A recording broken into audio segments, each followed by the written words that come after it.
Members of the Senate, by previous motion, that now reverts us back to page 5, interrupted debate on S423 by the Senator from Beaufort and others.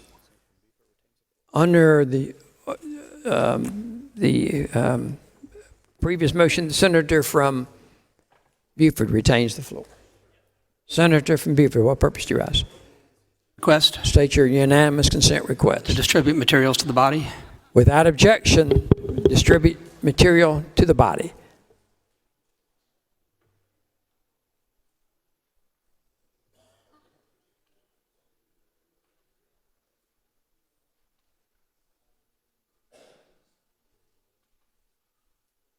Again, the Senator from Beaufort retains the floor. It's recognized on.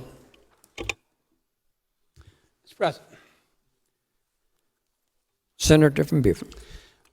Members of the Senate, as you'll recall, when we left on Thursday, I was offering a brief response to some excellent points that had been made by my friend from Horry County, Senator Embry, in regard to both the process of how 423 came to this floor and up for debate, and also briefly in regard to some substantive textual differences between this bill that's before you, S423, and the bill S150 that passed out of this chamber 2 years ago by a 28-15 vote.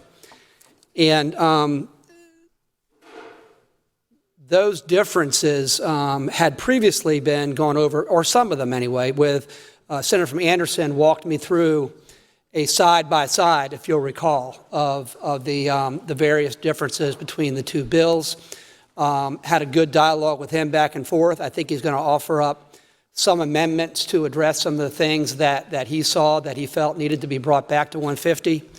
But then at the end of our colloquy back and forth, his last words to me were that he was satisfied that materially the bill was in essence the same effect of what had been passed in S150.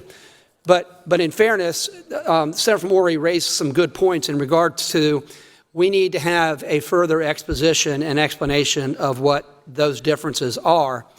And so I spent this weekend going through the two versions of the bill, S150 and S423, 150 being the bill we passed 2 years ago, 423 being what's before us now. And I've listed on the handout that's being distributed, I came up with 40. I think the Senator from Horry said there were 41, but I came up with 40, so I'm missing one, or maybe I combined them. But I'm going to walk through very quickly what those changes are, because I think by and large, the changes are consistent with the spirit of what we did 2 years ago, and in some instances make the language clearer. If you'll recall, a lot of the amendments that were passed 150 were done on the floor of the Senate. We were having matters being taken up by my colleagues. I was responding in real time as to whether or not that was something we could address. In most instances, we did. I then worked with Senate staff, and we then drafted amendments, and they were subsequently adopted. And so after that was all done, and we passed S150 as amended out of here, it went over to the House, went through the 3M process, and as we know, got ruled out of order on a constitutional point of order raised over in the House. But subsequent to that, I sat down and looked at what we had done with S150 with the amendments. And in coming up with 423, the bill we had now, I just frankly, there was more time to use better language to accomplish the same objectives that were being discussed when we amended 150.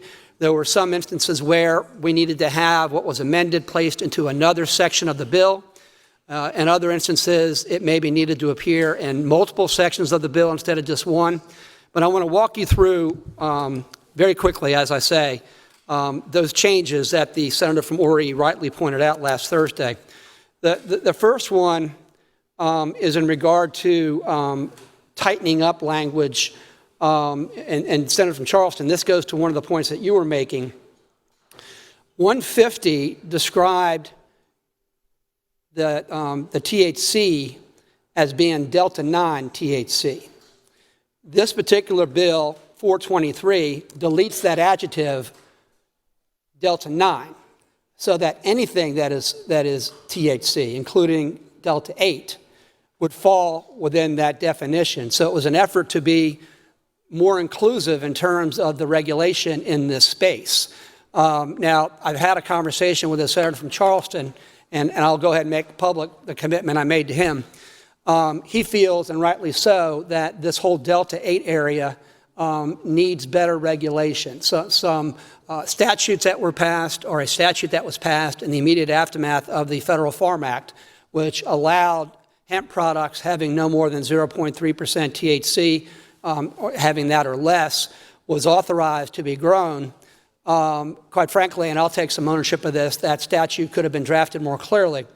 And so what I've committed to the senator from Charleston is to work with him, the hemp industry, law enforcement, and the Department of Agriculture, which has plenary jurisdiction over this, to come up with an appropriate regulation, a more precise language to address the concerns that he and others have.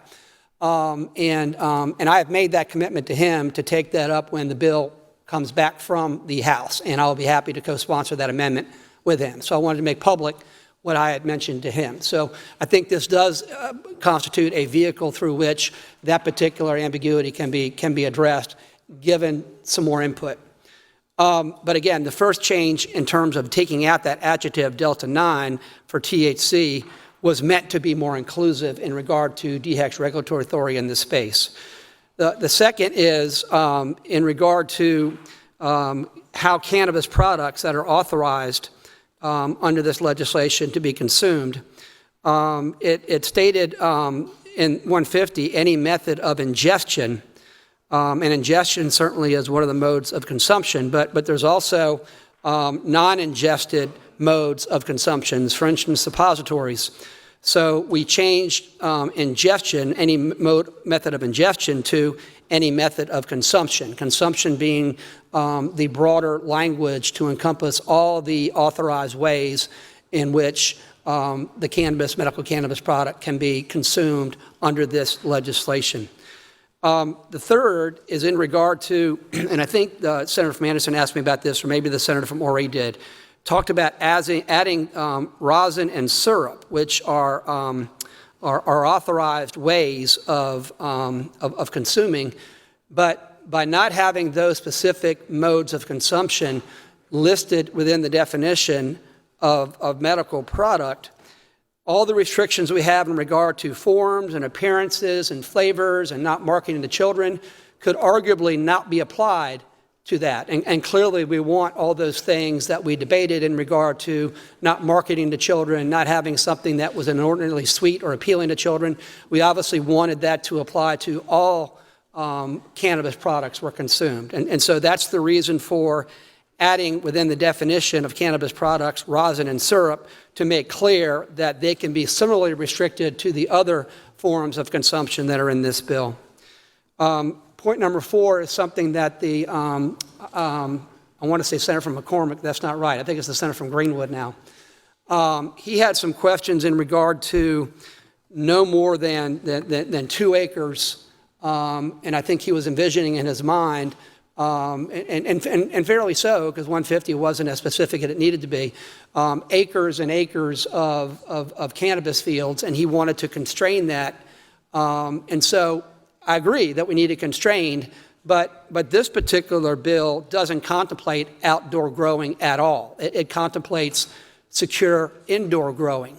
And so to accomplish the objective that the senator from Greenwood had in regard to a size restriction, I've taken that 2 acres that he suggested and converted it into square feet and suggested that a secure indoor facility cannot exceed that number of square feet. So we get at the substance of what he wanted to do, which was not having these mega farms, but we did so in a way that was consistent with indoor, secure indoor facilities, some of which may have multiple floors. And so it doesn't make sense just to do a flat footprint in terms of acreage. So that was a way of addressing his concerns that there be some size limitations within the context of it being a secure indoor facility.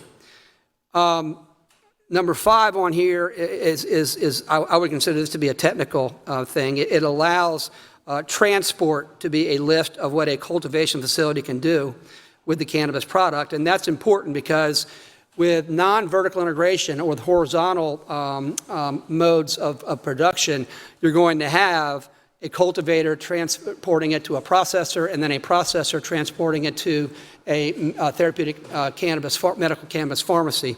And so transport was added as an authorized possession or an authorized way to hold or have possession of medical cannabis, so contemplating that would have to get from one mode of production to the other.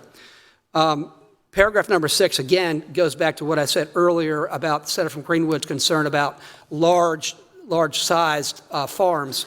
Again, it takes the square foot equivalent of 2 acres, which is what we talked about with 150, converts it into square feet, and then applies it to the secure indoor facility context as opposed to being an outdoor facility. Paragraph 7, as you'll recall, and I think this was a result of an amendment that maybe the senator from Ori had offered up, we added in a section regarding qualifying research facilities because, as he pointed out, we ought to be in the business of promoting some of the good research that's already being done by USC School of Medicine or that might be done by other institutions like MUSC. And in looking at the language we added about qualifying research facilities, I noticed that we did not include language that allowed DHEC to do rulemaking and licensing. And in fairness, I think that the spirit of this bill is to have rulemaking and regulatory authority among the state agencies across all aspects of institutions that have possession of cannabis. And that was just an omission that they were not subject to rulemaking. So again, that was changed because I felt it was the spirit of this legislation that we wanted all aspects of this to be regulated by DHEC, or I guess now it will be the Department of Public Health or some subdivision of that if and when we finalize S915. But that language was added to make clear that there was going to be rulemaking and licensing authority by the state agency over any research facility activities involving cannabis. Paragraph 8, or number 8 as well, refers also to the means of human consumption and absorption, inhalation, or any other method of introduction into the human body. Again, vaporized cannabis oils and suppositories would arguably not be covered by the text of S150 because S150, only related to ingestion, which implied a certain form of consumption, and we certainly want to make the regulations and the restrictions and everything that we have in this bill, we want them to be subject to all modes of consumption. And this was an effort to make sure that those suppositories and vaporized oils would also be subject to that same regulatory oversight as the other modes of consumption. Paragraph 9 simply, there was a reference in S150 to industrial hemp and hemp. We didn't define it. We didn't refer to the statutory section in the code. And so that reference, the pre-existing reference, was added in terms of defining what we meant by industrial hemp and hemp, referring back to the part of the code that currently has that. Paragraph number 10, I think, is particularly important because it was one of the concerns that Senator from Ori raised, because for the first time, we talked in S423 about the types of business models that DHEC would by regulation, offer to be licensed. The way S150 was worded, there was no requirement that there be a variety of production models. And so theoretically, every single authorized medical cannabis establishment under S50 could have been vertically integrated. I mean, there was no language whatsoever in there. And so I know there was concern in here that vertical integration might pose a set of regulatory challenges that horizontal non-integration might not. And S50 authorized DHEC to do nothing but vertical. And so what I did in an effort to accomplish what I thought this body wanted was direct the DHEC to not exclusively do vertical integration, that they could do some vertical integration, but they had to experiment with other production models as well. Including, non-integrated horizontal. And by horizontal, I mean the different cannabis establishments would have different ownership and would not be under the same ownership group. And so it was an effort to get away from a situation where perhaps a lot of pressure could have been brought to bear on DHEC to only issue vertically integrated licenses, and that was not what I had represented to this body. And so that's why that language was added. So far from requiring vertical integration, it precludes DHEC from coming up with regs that only allow vertical integration, if that makes sense. In paragraph 11, there were several references throughout the bill to legislators not being authorized to have equity interests or ownership interests or financial interests in any medical cannabis establishment, whether it be a cultivation, a processing, a medical therapeutic pharmacy, an independent lab. I mean, they could not have any interest in it whatsoever. But instead of having that language repeated, 4 or 5 different times in different sections, it was consolidated into one section of the bill and made applicable to all medical cannabis establishments. One difference, and this was pointed out by the senator from Anderson, to be very frank, the S150 bill did not preclude legislators who recused themselves. And 423, the way it's presented, would allow legislators who recuse themselves to participate in medical cannabis establishments. I'm okay with taking that back to the 150 version if we want to go ahead and that's I don't consider that to be something. It doesn't make a difference to me. Now I will say that there was a reference last week by the senator from Ori that there was a time frame or a limit upon those restrictions upon legislators. That time frame was also in 150 as well. 150 had a time frame.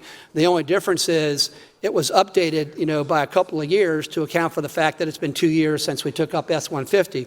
But I did want to point out that even with S150, the preclusion on legislators being able to participate in medical cannabis establishments did have a deadline of July 1, 2028. This bill says they have an exclusion. They can't participate until July 1 of 2029. So I wanted to point that specific thing out. Paragraph 12, talks about removes unnecessary language, removes provisions that medical use does not include smoking or the extraction of resin by cannabis by solvent extraction other than water, glycerin, propylene, glycol, vegetable oil, or food-grade ethanol alcohol unless the extraction is done by a processing facility. The reason that's not material is smoking is expressly prohibited as medical use in this bill. And it does not allow any processing, manufacturing, or extraction for purposes of burning flour, which is what this refers to. So, so you can't. So it's not necessary given the preclusion on smoking that's in the bill. Paragraph 13, there was a clarification made to the definition of paraphernalia. S150 referred to the existing statute or section of the code that defines what paraphernalia is. That particular definition of paraphernalia does not mention vaporizers, and clearly this bill authorizes cannabis oils to be consumed via vaping. And so this clarification makes clear that notwithstanding that definition of paraphernalia, it is not meant to preclude the consumption of cannabis through a vaporizer. Senator from Spartanburg, Senator Martin, what purpose do you rise, sir? To see if he would yield for one quick question. Sure. Senator yields for question. Senator, thank you for yielding. I didn't want to, you're on a roll, and I'm very appreciative that of you going through all this.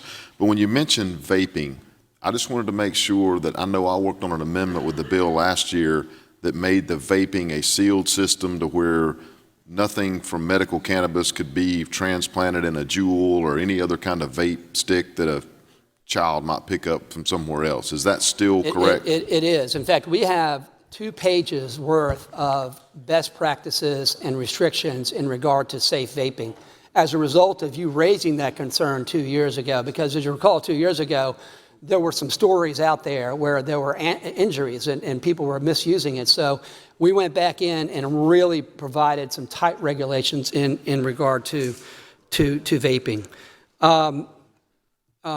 Paragraph 15 relates to clarification that the definition of smoke or smoking does not include vaporization. So we want to make it clear that while you cannot burn or combust flower and smoke marijuana, that preclusion does not extend to the ability to vape cannabis oil as authorized by this 423. Paragraph 16 relates to clarification regarding the role of pharmacists and techs. And as you recall, we had some discussion in that regard with the senator from Newberry, who is a pharmacist. I had some discussion about it with the senator from Horry. And so there were sections of S150 that referenced techs and referenced techs assisting the pharmacist in the preparation or dispensing of cannabis products. For instance, there was a subsection of the bill of 150 that said as follows, quote, it is applicable to all pharmacy employees who assist the pharmacist in the preparation or dispensing of cannabis products or interact with qualifying patients or designated caregivers. So 150 clearly contemplates a pharmacist being in a medical therapeutic pharmacy having techs and assistants. But the regulatory authority and the restrictions and the Board of Pharmacy regulations did not specifically address themselves to non-pharmacists. And I think we want to have those pharmacy regulations apply to those techs as well.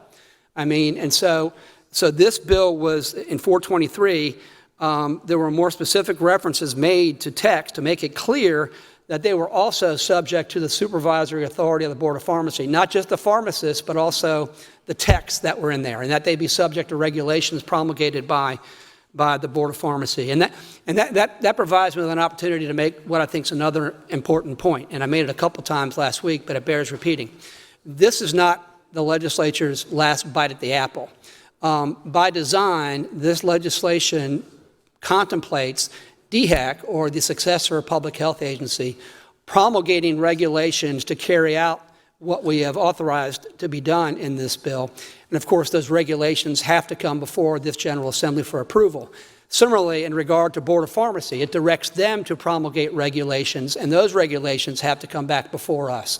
So while we're in this legislation providing statutory authorization to those particular state agencies, we have a feedback loop into us to look and see how they've actually gone about carrying out what we've authorized them to do. So I emphasize that to say this, that while it's important for us to try hard to be precise here and to set up a good framework, we're going to have additional opportunities downstream to further refine how this is actually translated into practice. And I'll yield to my friend from Anderson. Senator from Anderson, Senator Cash, what purpose do you rise, sir? See if the senator would yield for some questions. Senator yields for questions.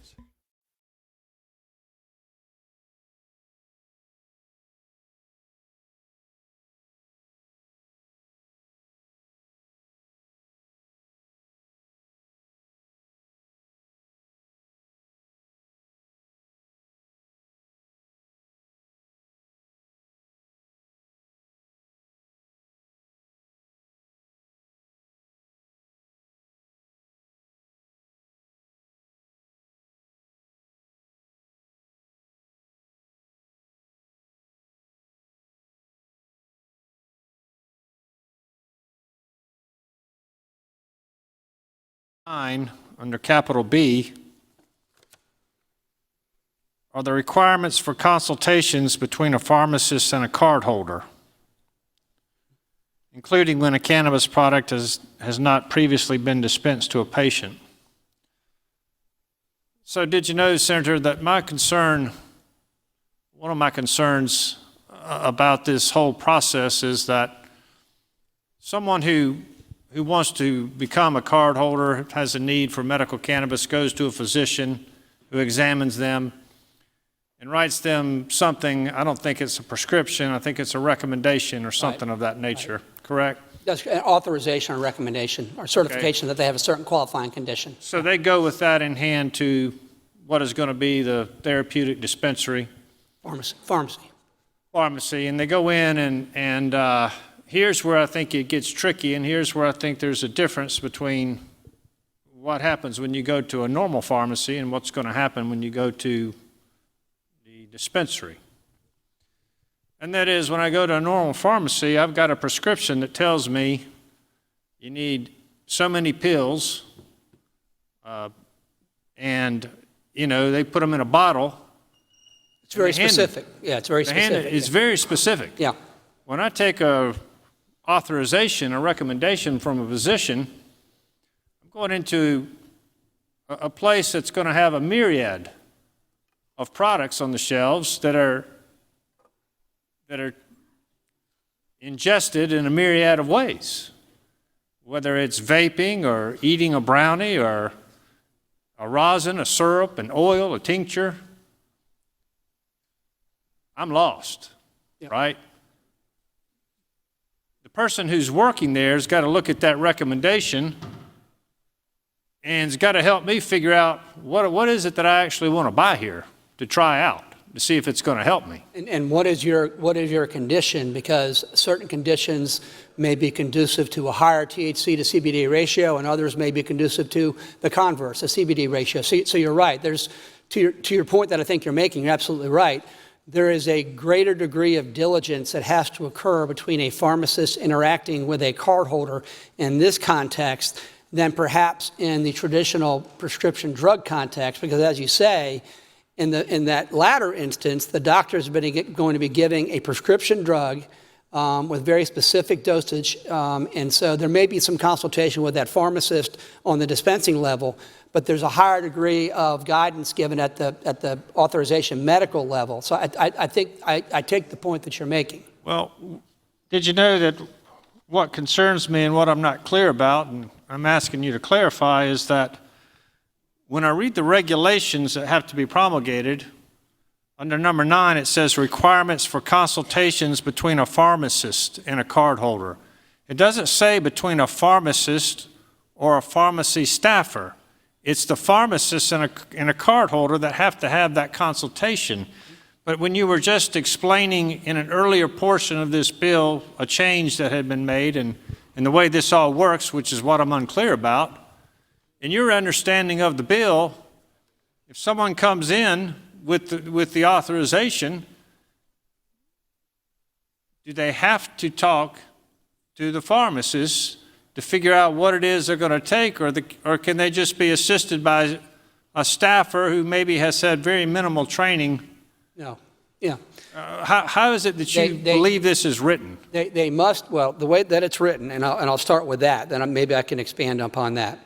S423 expressly says that cannabis dispensing is like with other prescriptions where trained pharmacy staff have a role, but it requires all therapeutic cannabis pharmacies to have a pharmacist in charge who is responsible for operations, is on the premises at all times of operations.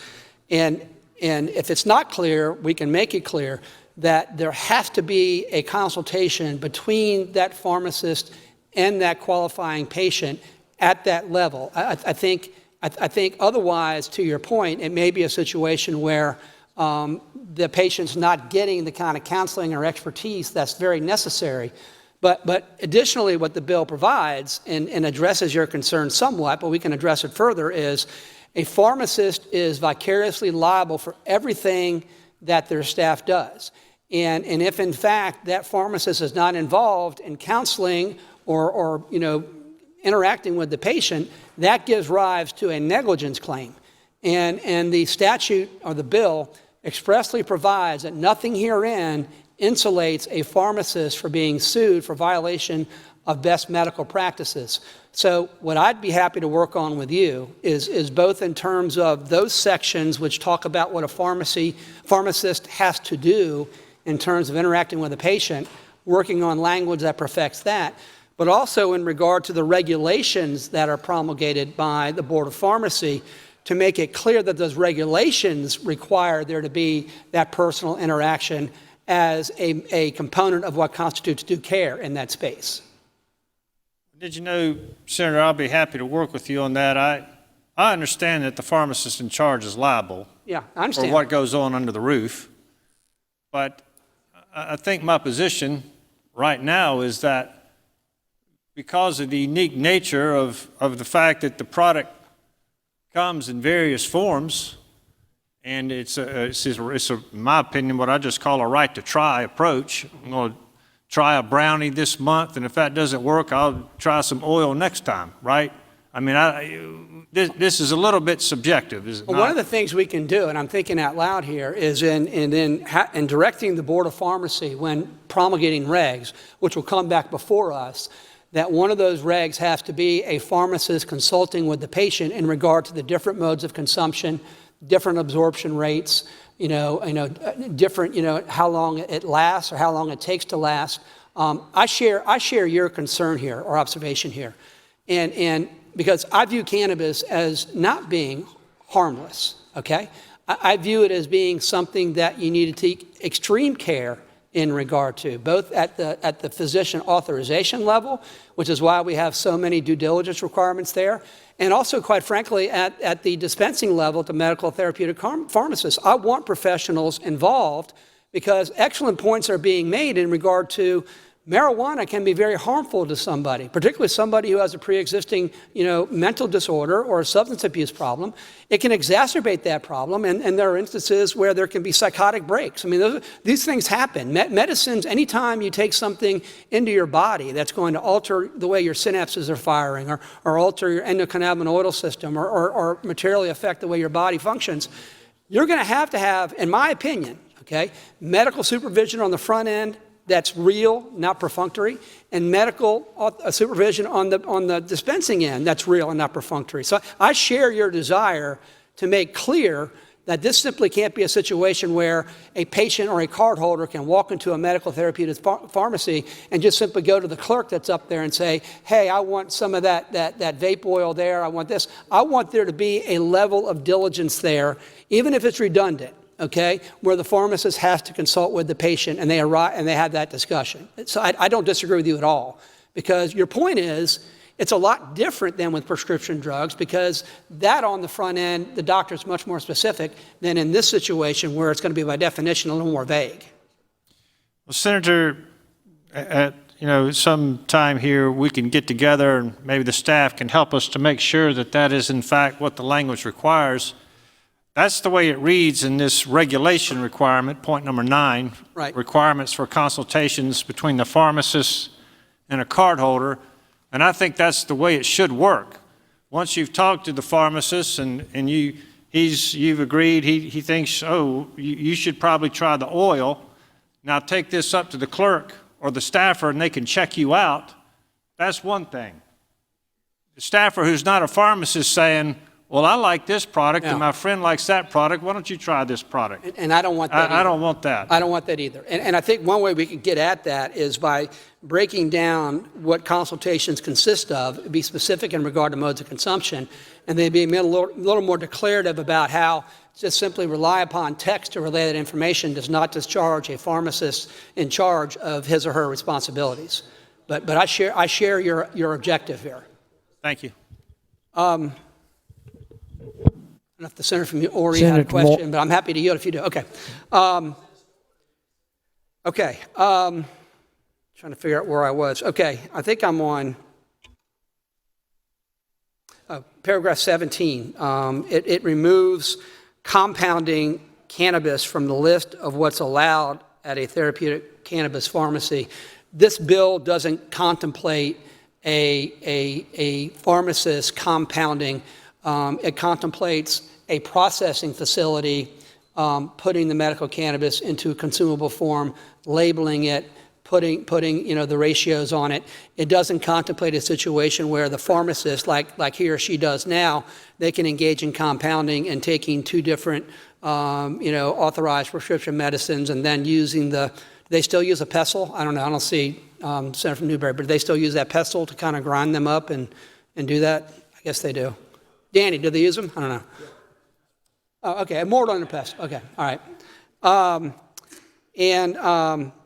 Section 18 removes entirely the revenue sections of the bill, and this is where I got myself sideways last year. I was declarative in S150 last year that the sales tax does apply to the sale of medical cannabis, and that subsequently founded one of the linchpins for the House's ruling in regard to it being a revenue-raising bill. And the irony of it is, Senator from Orangeburg, I didn't need to say anything because cannabis is not a controlled substance and therefore would not qualify for the exemption under the sales tax. So the sales tax applied to it anyway. So that's what I get for, trying to be, well, whatever I was.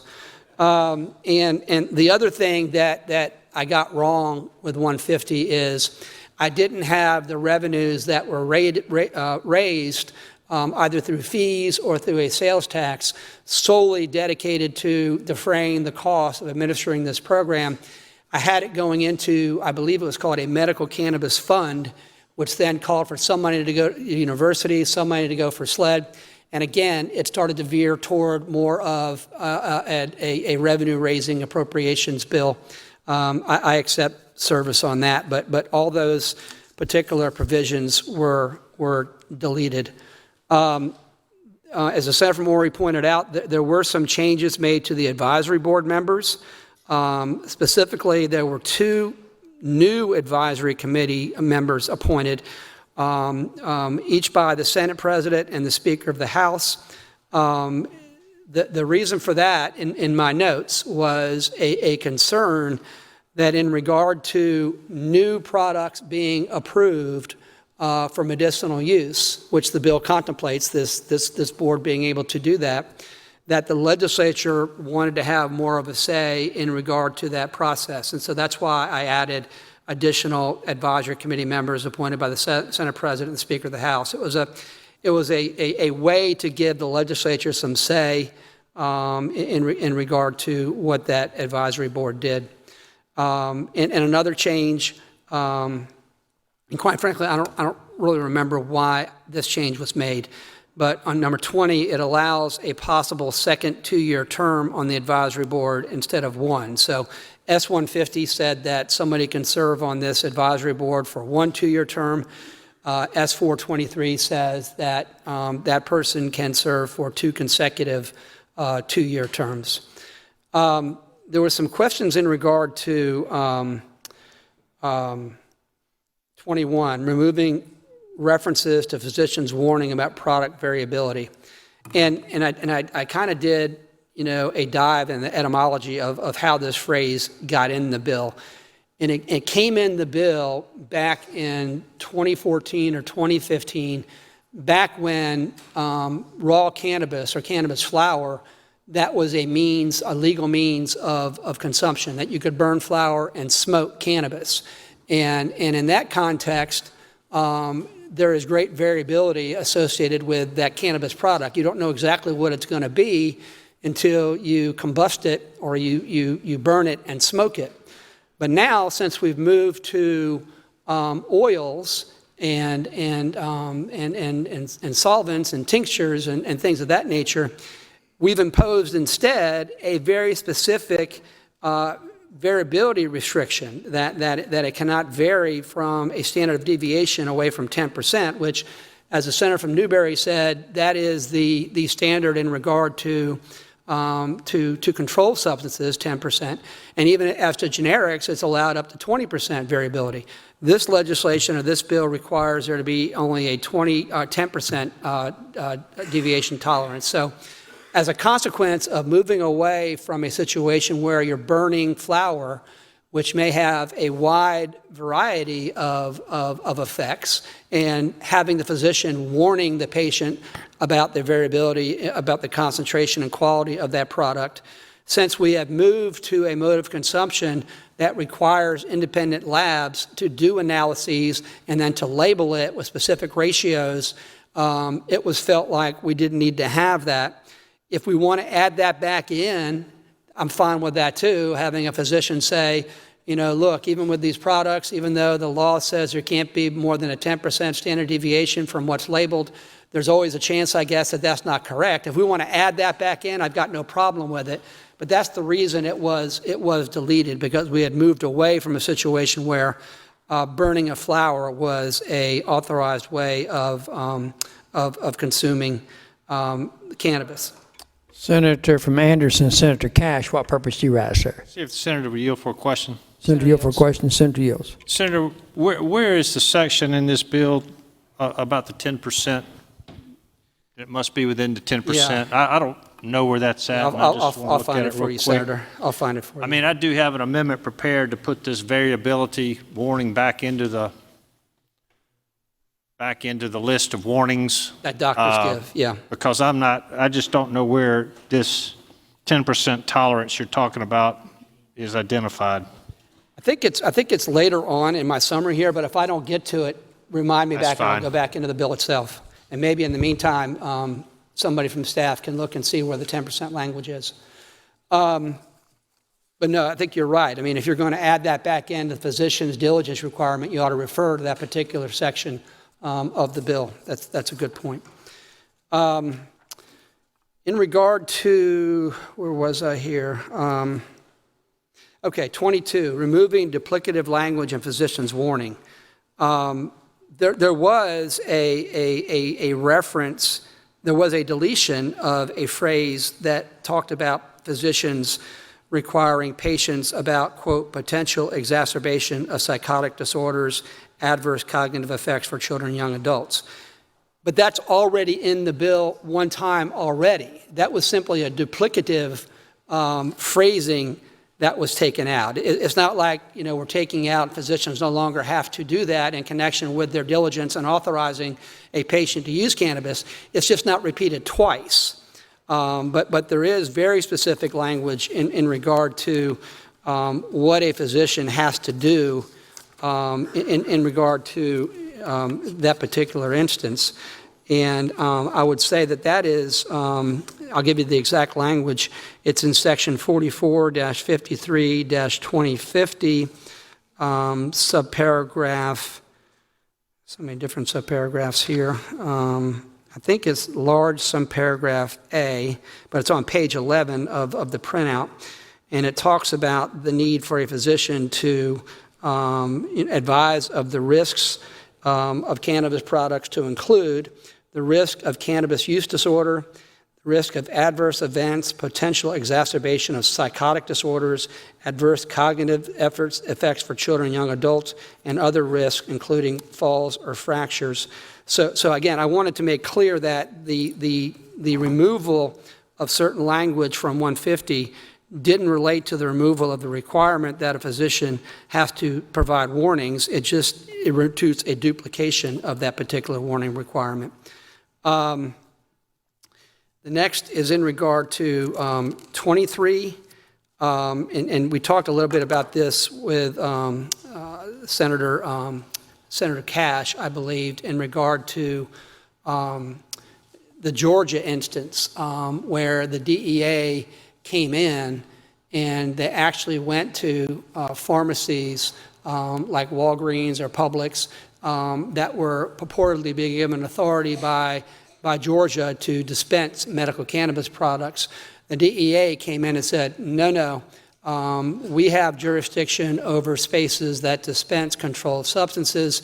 If you're going to be dispensing medical cannabis on this premises, in the same space and in the same staff setup that controls substances, we have a problem with that, and we have regulatory authority over this, and we're not going to allow it.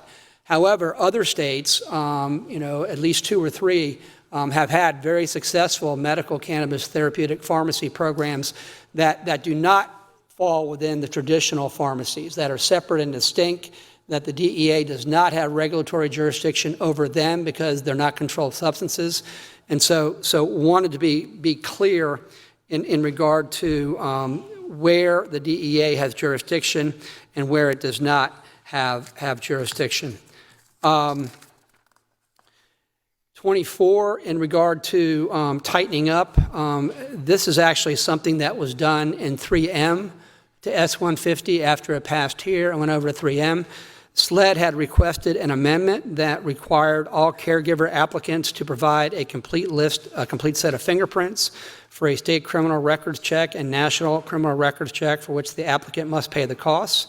And it added a standalone subsection on a criminal records check and fingerprinting. So again, it was meant to be more restringent, and that was, again, at the request of SLED, because they felt like, individuals that are caregivers that are going to be, in possession of cannabis for the benefit of a patient that they have charge of, that they also ought to have fingerprints in a criminal background check. So that is a change that was made from 150, but again, it's at SLED's request and makes it more stringent. 25 relates to removing language in the pharmacy section regarding physicians. And this was just, frankly, a drafting error. And look, I was responsible for looking at all amendments and approving them with 150, but including physicians acting in pharmacy space and being subjected to pharmacy regulations, A, isn't appropriate, and B, is not necessary, since they're already subject to very stringent requirements that are going to be promulgated by the public health agency, probably the Board of Medical Examiners as well. 26 is in regard to the penalties for smoking cannabis or having cannabis in plant form. This section originally included, and still does, that a person in violation of this subsection is subject to the applicable provisions for unlawful possession of marijuana. Patients can also have their ID card revoked under Section 44-53-2210 for repeat offenses. S423 removes the additional language. A violation of this section for possession of more than 1 ounce of marijuana or 10 grams of hashish is punishable pursuant to 44-53-370. There is already restrictions in the code that define those violations. This was meant to give the prosecutor or the person in charge of enforcing discretion over what charge that he or she wanted to bring against the patient. Again, it wasn't meant to deny prosecution or SLED of a criminal penalty. It was meant to provide them with discretion and flexibility to decide which violation, among several, is the one they want to pursue, and didn't lock them into a particular section and a particular remedy. Section 27 relates to, this was added in 3M as well, at SLED's request, I think. It made clear that cannabis cannot be possessed in any local or county jail or any Department of Juvenile Justice facility. And quite frankly, I thought that had been in 150 anyway, but maybe we weren't as specific as to say local or county jail or any Department of Juvenile Justice facility. But again, that makes it broader. Section 28 is one where I think is substantive and maybe needs some discussion here. And my criminal lawyers, I see, and I'll engage Senator from Darlington. I'd like to engage you for this, Senator Malloy, if I could, on this. And also Senator from Anderson, I think, raised this point, and I think Senator from Horry did. And this may be a situation where I got it wrong. I thought that the concern, as expressed by Senator Adams, was he did not want vaping allowed in cars. He did not want people vaping. He didn't want people driving down the road vaping. And so I thought that was what was the intent. And that's the way 423 reads. I may have read that wrong in that members may be looking at it as being analogous to open container laws, and that they want to have the same restrictions on open containers of beer or wine or alcohol in a car to be applicable to medical cannabis as well. And I'm okay with going back to that if that's this body's intent. I'll accept service on that. I thought we were trying to get at the act of vaping in the car. But if we do want to go further than that and treat it like an open container and not have, the oils or the paraphernalia, whatever, in open sight in the same way that open containers are not allowed, I'm okay with going back to that. That is one of the areas where I think, along with legislators having abstained, not being disqualified, those are the two things where I'll accept service where there may be differences that I should not have made in those two areas. Section 29, and as language, and I think we talked about this earlier with the Senator from Anderson, it makes it very clear that nothing in this legislation is meant to impact or derogate an individual's Second Amendment rights under state law. And nothing in this state law is going to affect their right to bear arms. Now, there is going to be something later that I'm going to talk about in regard to the federal 1986 Gun Control Act, but that's separate from this. This states that there's nothing in this state legislation that is intended in any way to adversely impact an individual's right to bear arms. 30 removes the commission's role from evaluating medical cannabis establishments. And frankly, the commission is composed largely of volunteers. They advise and make recommendations to DHEC and to the Board of Pharmacy in regard to regulations. They're not binding their recommendations, but I think it's wholly inappropriate that this group of well-meaning volunteers is actually going to be involved in the DHEC scoring operation in terms of receiving applications and determining who should be given those licenses. I don't think that was the intent of this commission, and so we circumscribed their authority to being simply advising and giving recommendations in regard to regulations promulgated by state agencies, and they do not have a role in sorting through what may be hundreds of complex, lengthy applications to get a medical cannabis establishment license. The 31st change that I've come up with, it removes SLED's role in several places. As you'll recall, 150 required that there be consultation with SLED in coming up with security plans.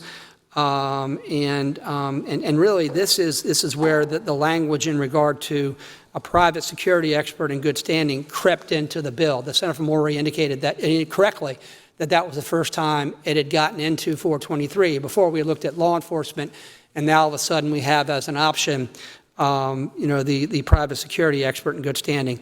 That was because SLED requested that they be removed. They didn't want to be involved in the consultation in regard to what constituted security. They didn't want to be involved in the development of those protocols, and they were deleted from the bill in 3M at their request. And so I followed their recommendation because in every instance that I could, if SLED made a request, and for instance, they're the ones that requested that burning of flower not be an authorized mode of consumption, I've always tried to accommodate SLED. SLED also wanted there to be, for instance, in regard to the driving under the influence section, they wanted the ability to take a blood test. And if the person suspected or probable cause of suspecting of driving under the influence of cannabis didn't take that blood test, that they would have to forfeit their license for 6 months, just as somebody who didn't take a breathalyzer. So I try to incorporate things that SLED recommends, and so that's why that got put in there, because SLED wanted to be removed, and a lot of the roles that SLED was providing.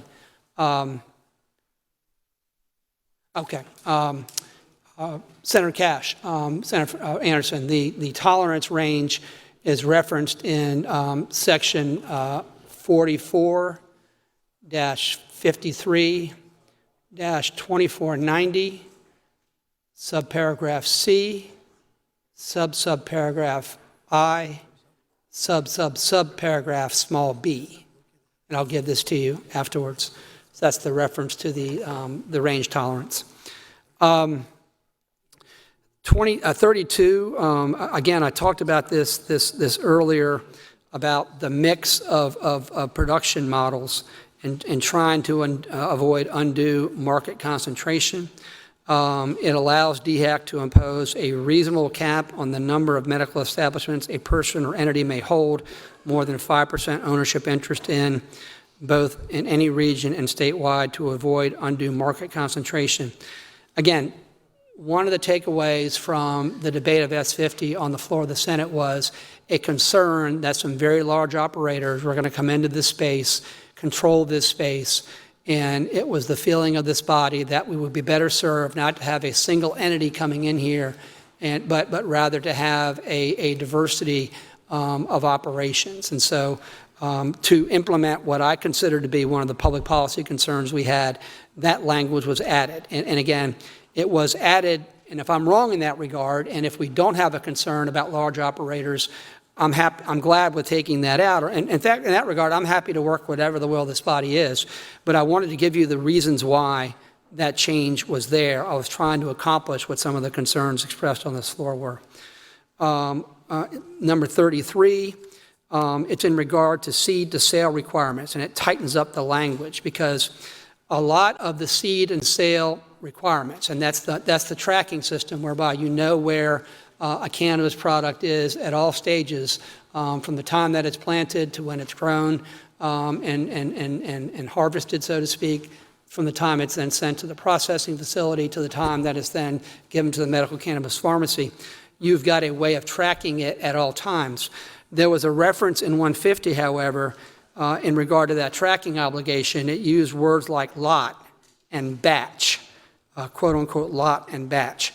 And I think the intent was that every specific product, every specific plant be tracked, that we didn't want to be general in that regard, but we wanted to be specific because we were concerned about tracking where everything was. And so there was some language added to make it clear that the seed to sale tracking information related to tagging each plant and not just to lots and batches of the plants. Section 34, and this is something that the Senator from Anderson mentioned, and I guess it would go along with the other two things I suggested, whether or not to change it back to like an open carry situation or an open container situation in cars, or whether or not to allow legislators who have recused themselves to participate. The third area where I think we need to have a discussion is, do you want to give a 90-day grace period on those who apply for license renewal, but for one reason or another don't get their application in on time? Again, I mean, I thought, 90-day grace period is consistent with grace periods given in regard to other license renewals. If we feel like we need to be more stringent or more specific in regard to this, I'm open to that as well. 35 relates to the variability and tolerance ranges. And here I had the language spelled out. I had the section here. I told you I was going to get to it eventually. And it was, the senator from Greenwood, Senator Garrett, had 5%. In talking to pharmacists afterwards, talking to Senator Cromer, and is the industry standard in regard to controlled substances is a tolerance of 10%, and I believe it goes to 20% for generics. And so this brings that into line because, again, we're trying to make this consistent with what pharmacists do, what pharmacists are trained to do, what the industry standard is in pharmacies. And so the reason we went back to 10% is because that is the permitted level of variability in that controlled substances context. 36 relates to the flyers that are given to patients prior to those patients getting authorized to use cannabis and prior to that patient getting cannabis from a medical therapeutic pharmacy, with the flyer warning them or letting them know that the federal government's 1986 Control Act and its implication regarding their gun rights includes the language that if you're in violation of federal law, that you cannot possess firearms. And I think it's appropriate that we submit that information. I think it's appropriate that a patient go into this space if they decide they want to try medical cannabis or seek authorization of medical cannabis. I think it's fair that they know all the implications, including what may be the applicability of the 1986 Gun Control Act. The only change to that requirement that a flyer contain that information is the following phrase: unless federal statutory law or case law has changed and such a warning is no longer accurate. And the reason for that is that the area of law here is evolving. Recently, there have been federal district courts in Texas and Oklahoma and the Fifth Circuit Court of Appeals that have ruled that the federal ban in the Gun Control Act on cannabis consumers possessing firearms is unconstitutional. So you have a Second Amendment question there. There is also a push in Congress to exempt medical patients from that particular prescription in the 1986 Gun Control Act. So again, instead of just simply having a requirement of a flyer that says you have to tell them the 1986 Control Gun Act may impact your right to bear arms, we want to add the phrase in there that says, unless the statutory law changes and it no longer becomes applicable, to remove the need to come back in here and then update and repeal a section that is no longer applicable. So that was the intention there. 37 relates to, again, this relates back to how do we go about paying for this program. Again, I think it'll be paid for by a sales tax. There's no reference to a sales tax in here, but I believe, and I talked to DOR, and DOR is of the opinion that sales of medical cannabis would not be subject to the sales tax exemption because it is not a controlled substance. So you're going to have those revenues coming in for that purpose.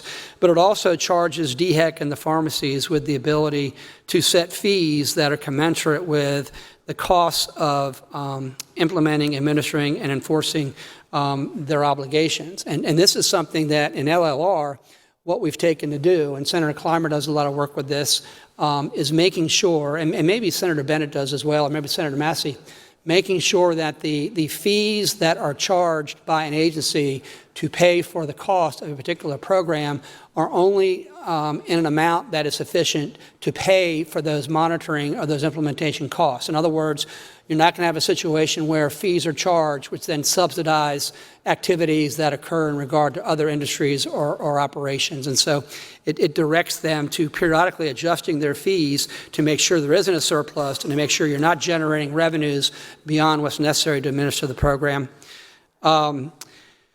38, I'm getting near the end, guys, I promise you. I got 3 more. 38 says that the DHEC, and again, I mentioned this earlier in regard to the academic medical center and in regard to the medical research, qualifying research facility. It makes clear that academic medical center and the other authorized qualifying research facilities is subject to regulations that are promulgated. It was unclear under 150 whether or not these medical centers, academic medical centers, or these qualifying research facilities were subject to that regulatory authority. And I think it was the intention of this body to have there be regulatory authority over all agencies, either public or private, that came in possession of cannabis. The sunset provision, the 150 had its sunsetting about 6.5 years after the Senate vote. This would call for the sunset to be 8 years after sales begin. That is a longer period of time. I would argue that the longer period of time is necessary in order for establishments to invest capital. I mean, it's a very capital-intensive space. I think that 8 years also gives us an ample amount of time to see how production models are working, whether our assumptions in regard to how physicians would authorize or pharmacies dispense is working. Although having said that, I will again say we have the ability through regulations to fine-tune that in those spaces over time. But that is a difference. Instead of being 6.5 years, it's 8 years. And the body can have a discussion in regard to that. And then finally, there is a section added that 1.5 years prior to the sunset, DHEC will engage in a formal process to survey all the stakeholders, invite public comment, and then submit a report to the legislature. The idea there is the legislature would have feedback from the agency responsible for administering these programs in deciding whether or not it wanted to reauthorize this after it sunsets. So that is my best attempt at trying to summarize what I consider to be the substantive differences between 150 and 423. I will represent to you that I do not think it constitutes material changes, and those of us who are lawyers in here know what the distinction is in that regard. A material change is one that changes the underlying nature of a transaction or changes some underlying assumptions in a way that makes it a different deal. But I do think the phrase that Senator Mori used, substantive, is the right one. And I think in order for us to properly assess this bill, it was entirely appropriate to have this spelled out in more detail. So in regard to those 4 or 5 areas where I think there are some policy discussions to occur, I think that gives us a chance to do so in an efficient way. Senator from Fairfield, what purpose do you rise, sir? See if Senator yield for a few questions. Senator yield for questions. Senator yields. Senator, did you know this is a lot of work that you've put in? Did you know? It is, but it's important work because, and not only because of the substantive changes, which I think I've explained, but also because some members, Senator Tedder and Senator Devine, am I missing one? One more, Senator? Those are the two. Yeah, they haven't had a chance to participate in this sort of robust debate. And so, in fairness to them, walking through some of those changes, I think, was important. Did you know? I was talking about the work that you put in to get us to this point. Yeah. In addition to the work you put us through going through this, but did you know, or is it true that many of these 40s actually are collaborative work that you've done with members of this body to make the changes? Is that when I heard you walking us through these 40? Probably 20 of them were working for the senator from McCormick, now Greenwood, or the senator from Anderson, Senator Cash, on changes that they've had in a prior version. Doesn't that represent a lot of the work? It does, because as you'll recall, Senator from Fairfield, I mean, we were feverishly going through amendments very quickly, working with the desk, and they do a fantastic job at generating amendments. But then afterwards, looking at the work product, I can see that sometimes the language is in different sections. Sometimes it's inconsistent with another section. Another times, you've got that in there already and it's being duplicative. I tried to go back in and make it work product the Senate would be proud of without their making any material changes to it. And this body can decide whether or not the 4 or 5 areas that I've identified are material, and I'm willing to live with what the will of the body is. Did you know that I counted 25 areas that you've compromised on in your bill? Did you know? Well, I think, and I said this earlier, that the reason this has become such a good bill over a 10-year process, and believe it or not, I'm not frustrated by this taking 10 years, because ultimately my name's on it, your name's on it, and I want it to be a piece of work that we're proud of. And so by subjecting it to the kind of scrutiny that in good faith, like the senator from Anderson has, or the senator from Horry has, or the senator from, used to be McCormick, now it's Greenwood, it's made it a better bill. I mean, it's made it one that it's raised things that I hadn't considered. So I'm appreciative of it. And would you please speak to, when you introduce a bill, don't you always weigh, I can only amend it so far and still have the bill that had the purpose that we originally sought to get? Can you speak to what you started out down this road 10 years ago, the many changes, again, 25 just between the last bill and this year alone, and your confidence that you're still fighting for the same kids that were in your office or the same elderly veterans? Do you feel confident that you're still able to serve them well? I think so, but I will say also it's a lot tighter than it used to be. We only have 12 qualifying conditions now. It used to be, I think, 16 or 17.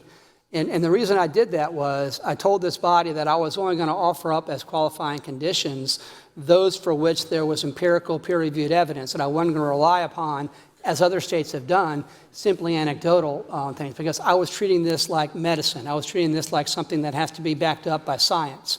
So there's going to be some constriction in that regard. I think in regard to the most efficient way and the most immediate way to consume the product in a way to alleviate medical symptoms is through burning flour. I mean, that is a way of getting it into your system.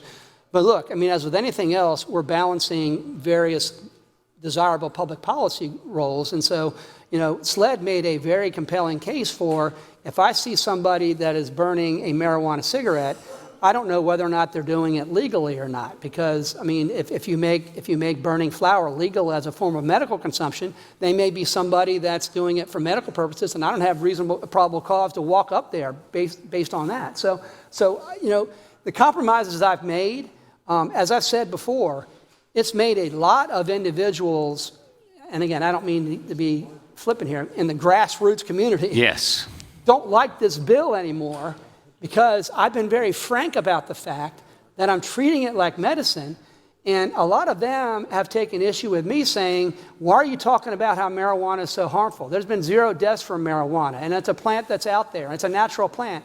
People smoke marijuana anyway. But that doesn't matter to me. It is still something that's serious. It is still something that you're ingesting, and it's changing your cognitive and your physical state.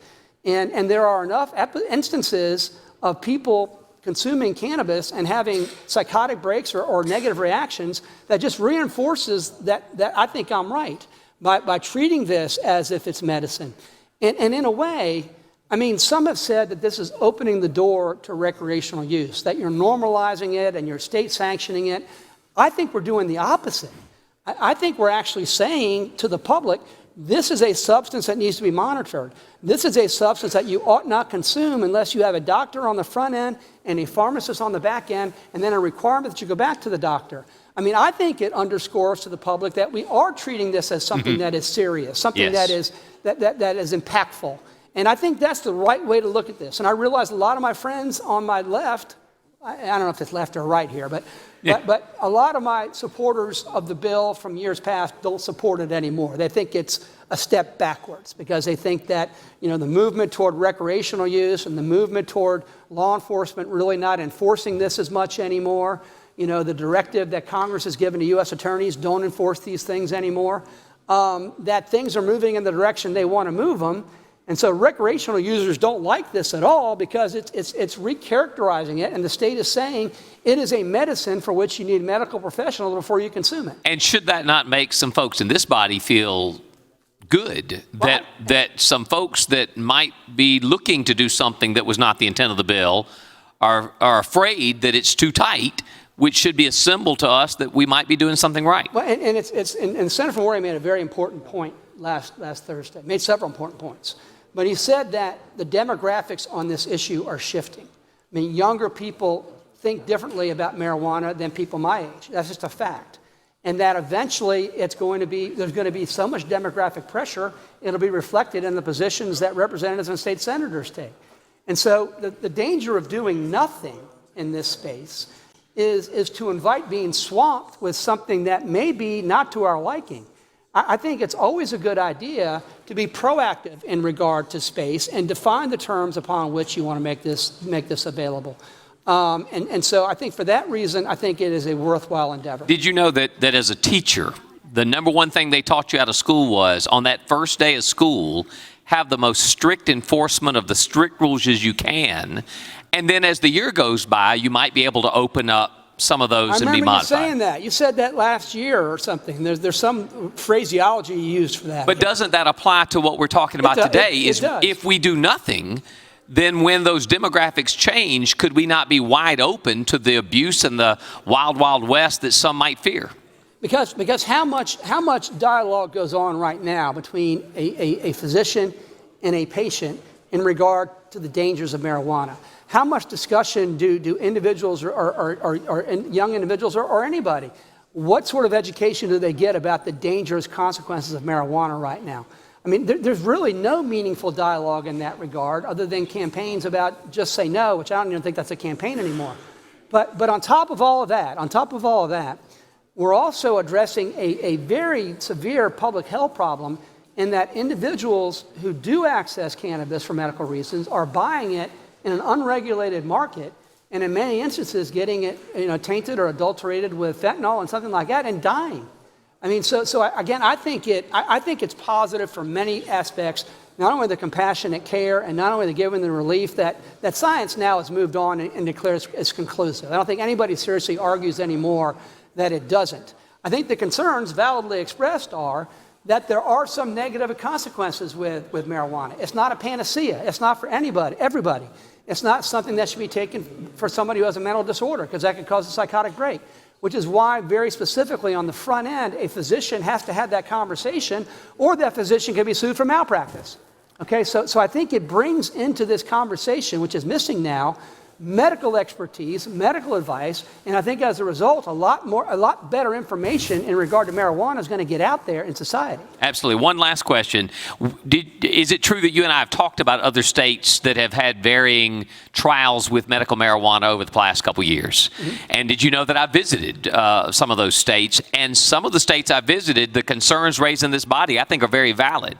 But did you know that you walking us through I just love the fact that your summary was 7 pages long, but your 7-page long summary, this would be the most restrictive medical cannabis bill in the country. And you walking us through that, there's only one way we cannot believe this if we're not listening to what you're saying or reading this. You have listened to the concerns in this body. You have given on amendment after amendment. We now have before us, is it not true, the most restrictive, which means we're now putting rules in that old Wild Wild West. Is that correct? Yeah, and restrictive, and let's define what I mean by conservative and restrictive. Making it clear that it's medicine, treating it like medicine, involving medical professionals like medicine, labeling it like it's medicine, having analysis to make it pure and safe for human consumption like medicine. I mean, basing the conditions for which it can be authorized for use on what empirical studies say it can be. So in that respect, I mean, a lot of these, and none of these states, you heard about how some states are saying, we wish we'd never done that. And they're all talking about recreational use. None of the 38 states in the District of Columbia that have authorized medical use, none of them have talked about rolling back or wanting to do away with the medical program. Or if they do talk about it, it's like in states like Oklahoma, like the Senator from Maurice said. That's the Wild West out in Oklahoma. There's an unlimited number of licenses, and they don't have but so they want something like what we have. What we're coming up with here is a template for states that want to have a medical program, that want to empower doctors, that want to help patients, but want to provide the public health aspects of it. We're going to provide a bill that's got 10 years worth of analysis and vetting, plus we're going to have regulations promulgated on top of it to further refine things we may have missed. So I think it's something we can be proud of. Thank you, Senator. Thank you. Senator Yields.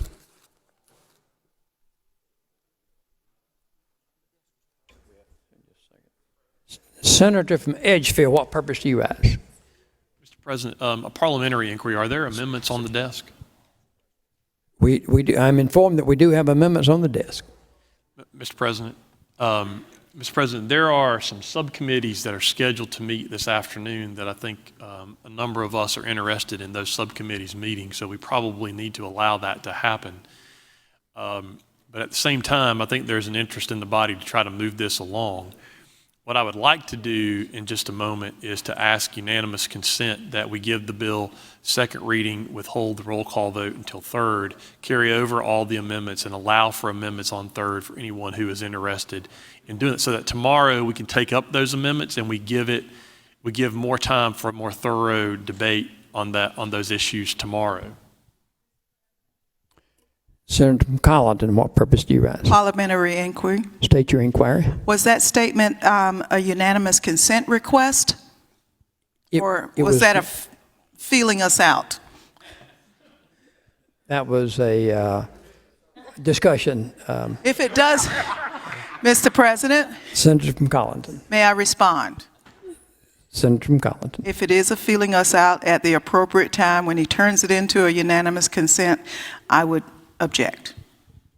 Mr. President. Senator from Mr. President, Edgefield. I ask unanimous consent that we stand at ease just for a second. Without objection, we'll stand at ease.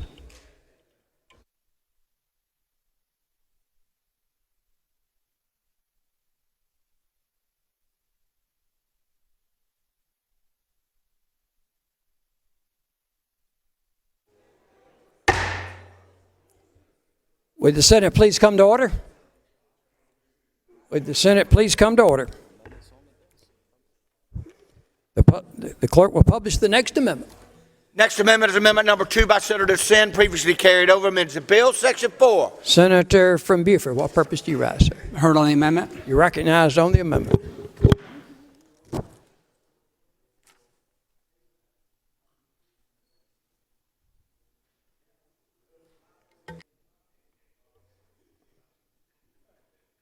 Senator from Beaufort. Members of the Senate, this particular amendment's being offered up by the senator from Charleston, Senator Sen, who's not in the chamber. But by way of history, when this bill was taken up a couple years ago, she wanted to amend the bill on third to provide that no more than 3 therapeutic cannabis pharmacy licenses could be in any single county. I asked her not to offer an amendment on third, that I would try to help her include it in the House version of the bill. Of course, that bill never made its way back to us. But this particular amendment would limit the therapeutic cannabis pharmacy licenses to 3 in any single county. And unless there's questions, I would move adoption. Pending question is the adoption of the Senator from Colleton. What purpose do you ask? I was just trying to pull up that amendment. Is there a limit to is there a population component to that amendment? Because I'll just read it to you in its entirety. No more than 3 therapeutic cannabis pharmacy licenses in any single county. That's the one single line. Thank you. Yes, ma'am. Move adoption. Senator from Colleton. Move to table. Motion is table the motion. I'll go. No, that's okay. Well, the senator from Beaufort continues to have the floor. On the amendment.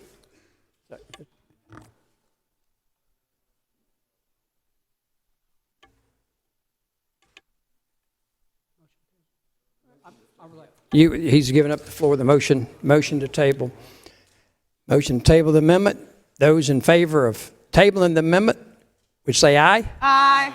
Opposed, no. No. The noes have it. The pending question would be the adoption of the amendment. Those in favor would please say aye. Aye. Opposed, no. No.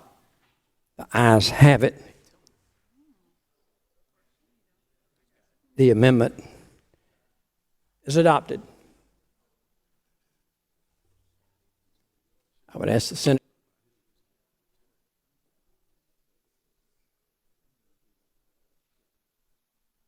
The senator from Fairfield, what purpose do you rise, sir? For the purpose of introduction. You're recognized on introduction.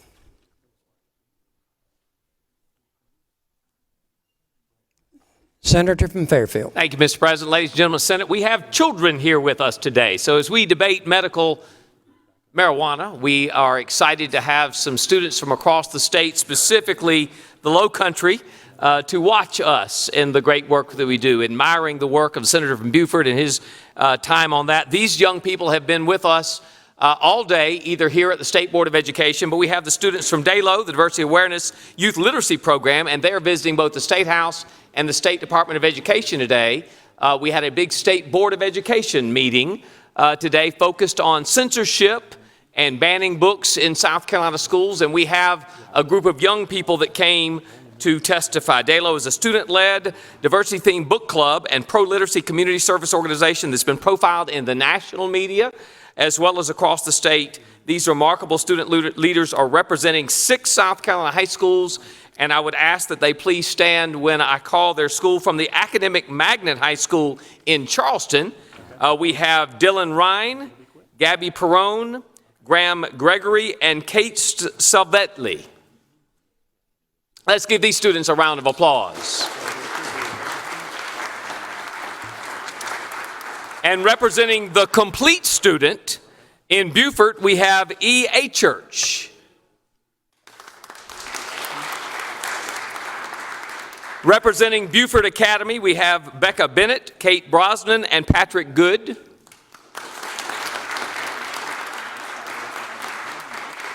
The largest group, Senator from Beaufort, you may want to join me for this. These are our Beaufort students. We have Arden Lukey, Angeli Barigala, Jasmine Rivers, Mac Perry, Mary Ruth, and Nora O'Brien. And we are so proud that you got to see your senator in action today. And finally, representing USC Beaufort, Mickey Thompson, and USC Columbia, Madeline Confair.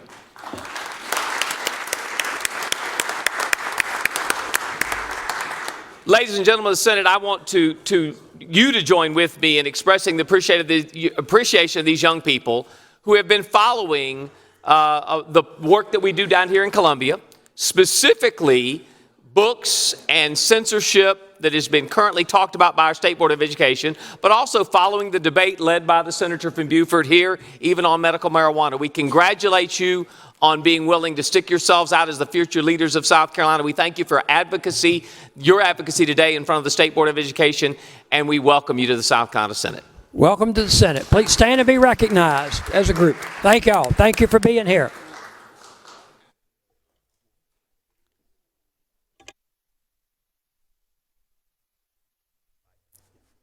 We have a further amendment on the desk. Reading clerk will publish the next amendment. Next amendment is by Senator Tedder, amends the bill section 4, section 4453, 2370 adds a subsection to read. Senator from Charleston, Senator Tedder, what purpose do you rise, sir?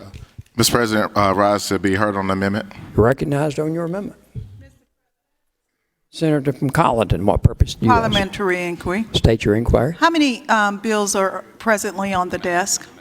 Amendments, excuse me, not bills. Let me check. I'm informed that this is the final amendment. Thank you.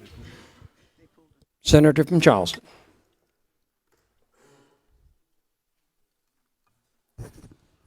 Thank you, Mr. President. This amendment is very straightforward. It just adds in section 4453, 2370, it adds a subsection to read that the department, being DHEC, shall not prohibit the accurate listing of ingredients on a cannabis product that is a beverage. I move for passage. Pending question. Senator from Charleston, Senator Campson, what purpose do you Would the rise? senator yield? Senator Yields, Senator Yields. So could you state that again, what it's doing? I'm not seeing it yet on my screen. Well, I've just seen it, but go ahead and state that again, what it does. It says that the department, meaning DHEC, because it's under that section, shall not prohibit the accurate listing of ingredients on a cannabis product that is a beverage. Shall not prohibit the accurate That's correct. representation of what's in the beverage? Right, the listing of the ingredients, that's correct. Why would someone attempt to do that? What would be the purpose of that? Well, so that's the concern. There's been some confusion on what these companies can and cannot list as far as ingredients. And so this is to clarify and provide clarity to those companies that they can list the ingredients, and they should, for purposes of safety and health for our consumers. We want people to know exactly what they're purchasing. And these are just specifically for cannabis products that are a beverage. Does DHEC prohibit the accurate representation of contents of a beverage now? Yes. In fact, DHEC, in a letter that they released on January 22nd, was sent throughout the state, and it essentially it prohibits companies from labeling certain things that provide that that so contains DHEC cannabis. is making companies misrepresent what's in their product?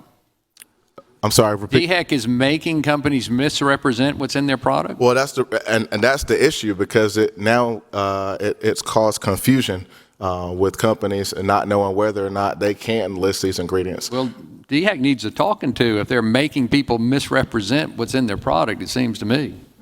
I'm going to let Senator Davis, I know he's more engaged in this than me, but thank you. Senator from Beaufort, what purpose do you rise, sir? See if the senator would answer some questions. Senator Yield for questions? Yes. Senator Yields. Senator, did you know that I think this is a good amendment? The bill itself has beverages as an authorized cannabis product. It also states that cannabis products have to have accurate labeling, but given the past history of DHEC's position on this, it might be better to wear belt and suspenders and have that express declaration. So at the appropriate time, I would urge you to move adoption. Pending question. All right. Is the adoption of the amendment. Those in favor would say aye. Opposed, no. The ayes have it, and the amendment is agreed to. Pending question is second reading. Senator from Darlington, what purpose do you rise, sir? Parliamentary inquiry. State your inquiry. In the present statute, there are no amendments on the desk. I'm informed there's no further amendments. like to be heard briefly. Senator is recognized on the bill. Thank you, Mr. President. Members of the Senate, this is not the first time we've had this issue.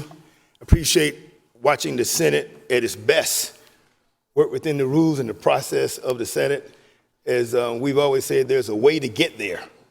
And the rules allow for that. Senator Edgefield smiles when we say we might not get there the way that we start out, but there's a way to get there.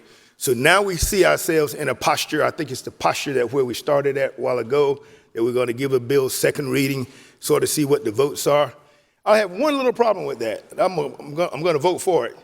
I think that that for those of us that were here that's not necessarily engaged in that whole discussion, we give up a right. We give up a right. And our right is to end up amending the bill at this posture, having it flushed out a little bit more. And so for those that are in that category, some may be in it, we accomplish the same thing at this juncture. There's no more amendments on the desk. Can't be talking on something that's tedious and superfluous. And so I make a unanimous consent request that we give the bill now second reading. There's no prejudice to anyone. There's no amendments to carry over, but allowing amendments on third reading, waiving the 3/5 vote.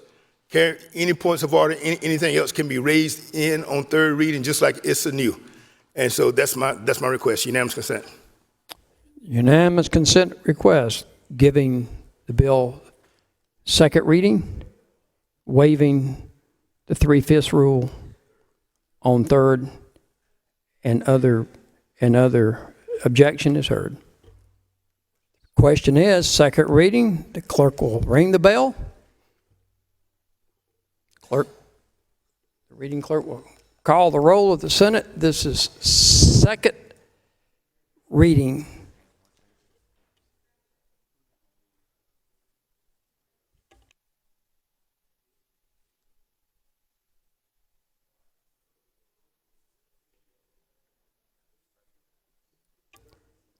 This is second reading of the bill. The reading clerk will call the roll of the Senate. Mr. Adams? Not voting, Mr. Alexander? No. Mr. Allen? Aye. Mr. Bennett? No. Mr. Campson? Not voting, Mr. Cash? Aye. Mr. Clymer? Aye. Mr. Corbin? No. Mr. Cromer? Mr. Cromer abstains. Mr. Davis? Aye. Mrs. Devine? Aye. Mr. Fanning? Aye. Mr. Gambrell? Not voting, Mr. Garrett has leave. Mr. Goldfinch? Aye. Mr. Grooms? Aye. Mrs. Gustafson? Aye. Mr. Harpootlian? Aye. Mr. Hembry? No.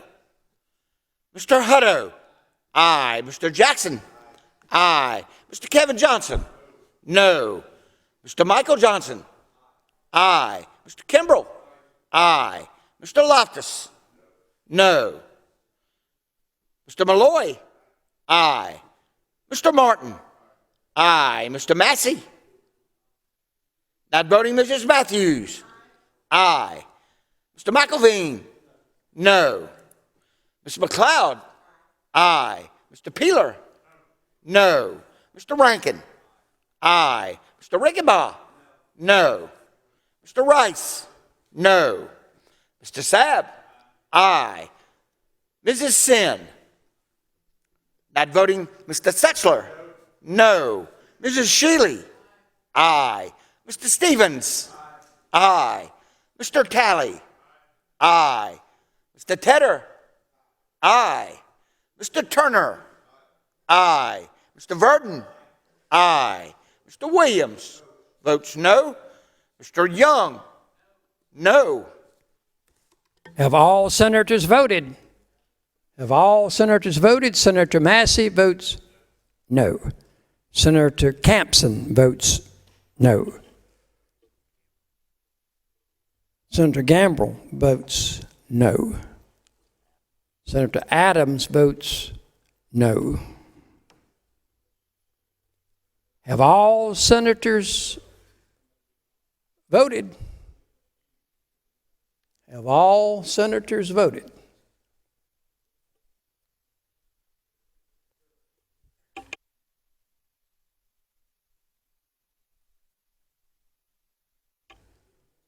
Last call. Polls are closed and the clerk will tabulate.